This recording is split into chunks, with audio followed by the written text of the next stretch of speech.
Hello class, स्वागत है आप सभी का हमारी इस छोटी सी कक्षा में। This side your educator Neetu Bairagi and in this class we will be discussing the second section of our supply chain management.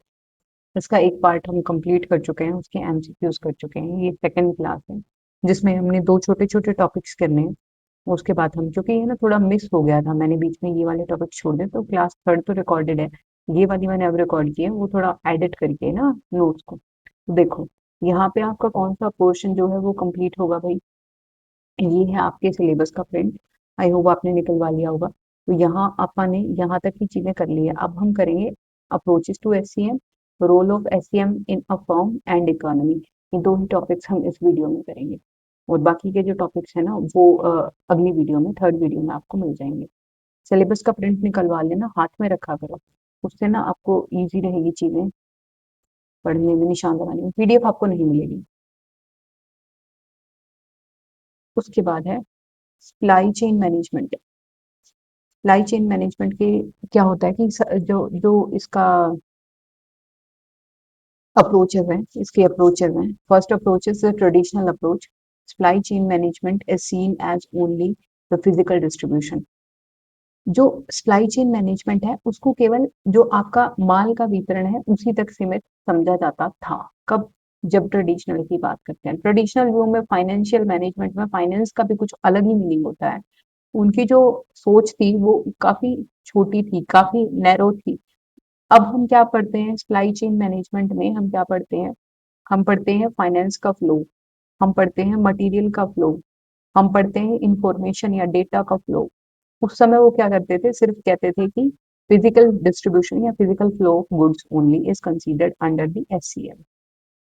फिर आपकी आती है कि अगर क्वेश्चन आए कि कौन सी अप्रोच ऐसी ऐसी थी जिसमें केवल आपका जो है वो फिजिकल डिस्ट्रीब्यूशन तक ही सीमित था, तो वो थी आपकी ट्रेडिशनल अप्रोच।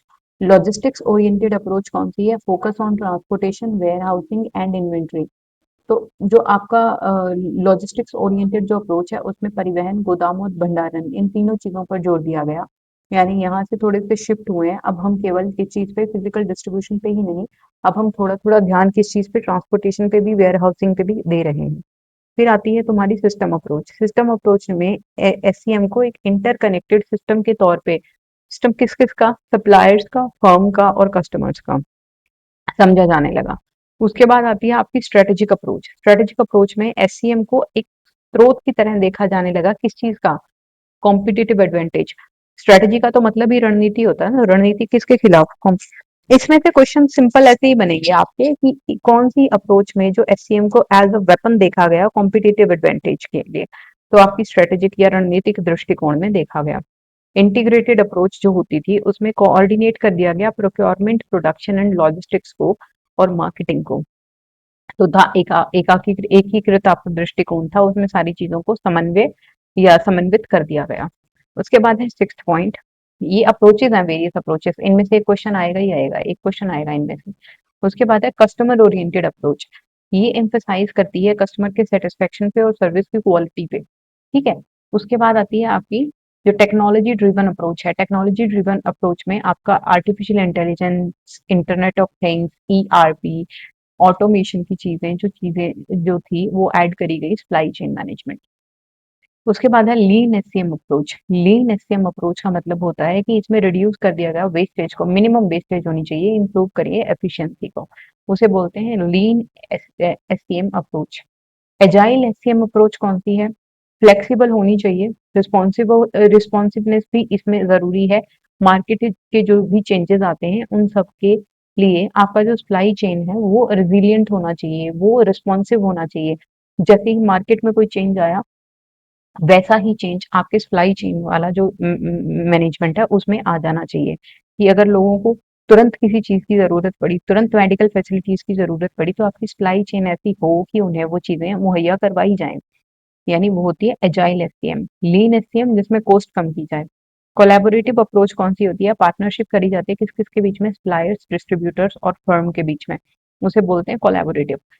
ग्लोबल अप्रोच कौन सी है? मैनेज करेंगे एससीएम को अक्रॉस इंटरनेशनल मार्केट्स। ठीक है, तो ये है आपकी ग्लोबल अप्रोच।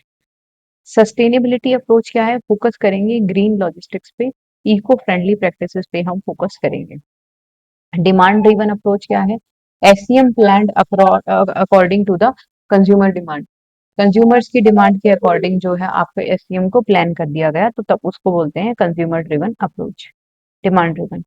सप्लाई ड्रिवन का क्या मतलब होता है? इसका जो मेन फोकस है अप्रोच का, वो है आपके रॉ मटेरियल्स की अवेलेबिलिटी और सप्लायर्स की अवेलेबिलिटी पे। उसके बाद आता है आपका हाइब्रिड अप्रोच। हाइब्रिड अप्रोच में लीन, एजाइल एंड स्ट्रेटेजिक अप्रोचेस को कंबाइन कर दिया जाए तो उसे बोलते हैं हाइब्रिड अप्रोच ऑफ लॉजिस्टिक्स।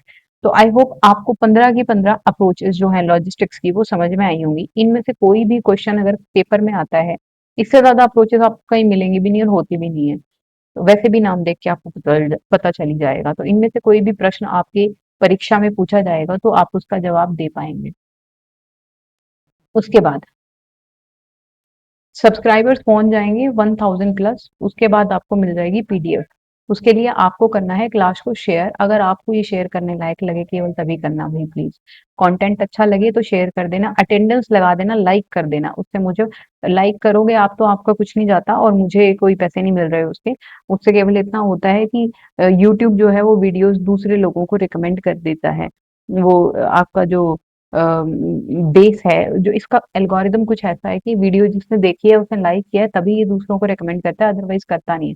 तो केवल इतना बेनिफिट मुझे होगा कि हमारा जो टारगेट है वो थोड़ा जल्दी अचीव हो जाएगा, और इसके अलावा मेरा कोई मकसद नहीं है यहाँ से।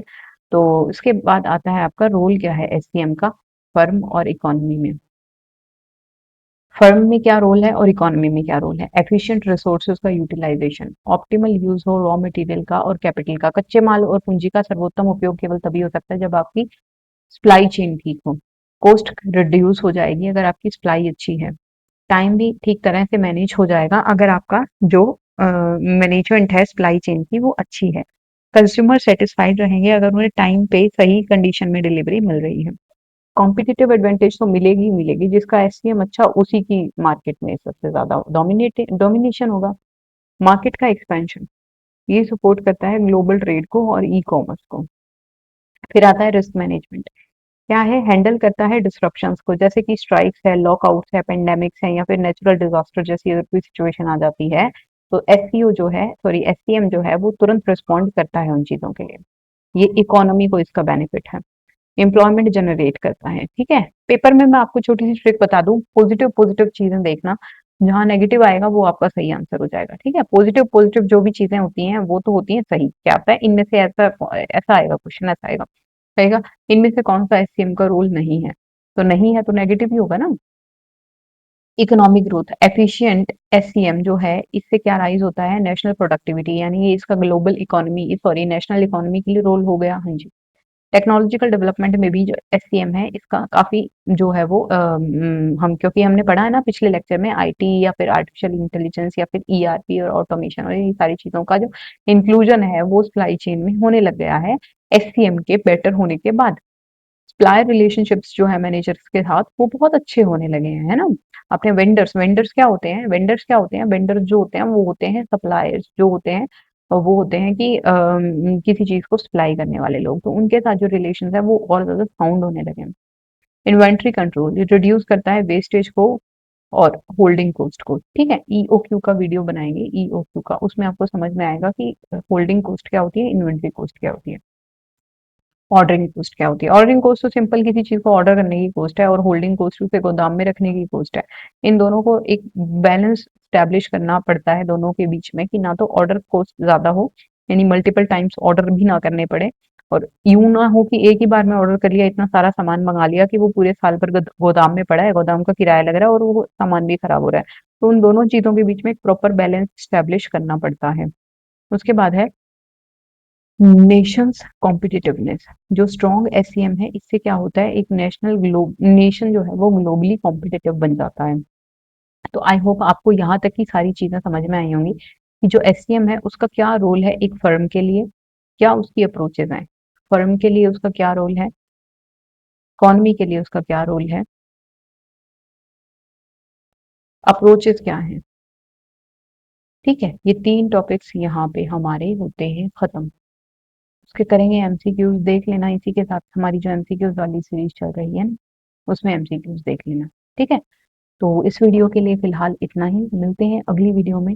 शेयर करते रहिए, क्लासेस को देखते रहिए, लाइक करते रहिए और हमें सपोर्ट करते रहिए ताकि हम आपको सपोर्ट कर पाएँ। तो थैंक यू, मिलते हैं अगली वीडियो में, तब तक के लिए bye bye and take care, keep learning, keep growing and keep sharing.